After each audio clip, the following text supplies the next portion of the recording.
Hello, friends. This is the beginning of a new journey. Not a journey of conquest, but of questions.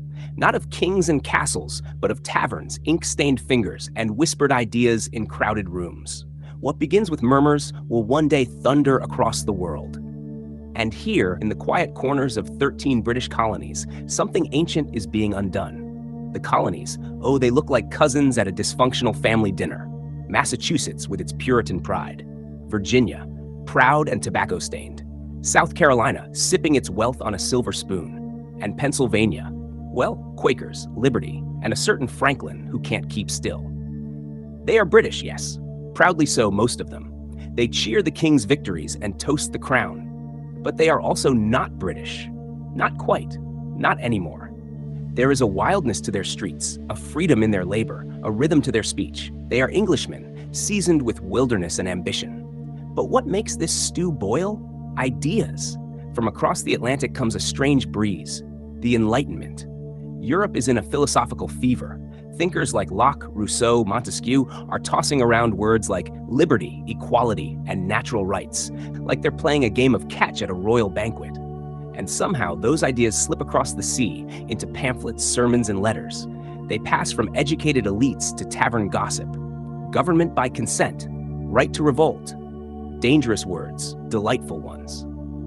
Enter the French and Indian War, because what's a good revolution without a costly prequel? In 1754, Britain and France begin a quarrel over land west of the Appalachian Mountains. They drag their colonies and native allies into it. The British win eventually. But the bill comes later. The war costs Britain a mountain of gold and the patience of its parliament. So they turn to the colonies. After all, didn't they benefit from the war? The colonists did. But here's the thing. They fought too. They bled. They marched. George Washington himself made his name in those forests, fumbling into fame. So when London says, "You owe us," the colonists raise an eyebrow. And then they raise questions.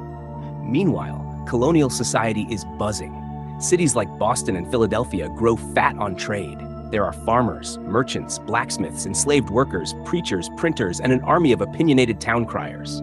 The press is busy, pamphlets fly, and taverns? Oh, the taverns are rowdy universities of complaint. Here, liberty is fermented like the finest ale. But it's not all deep thoughts and high ideals.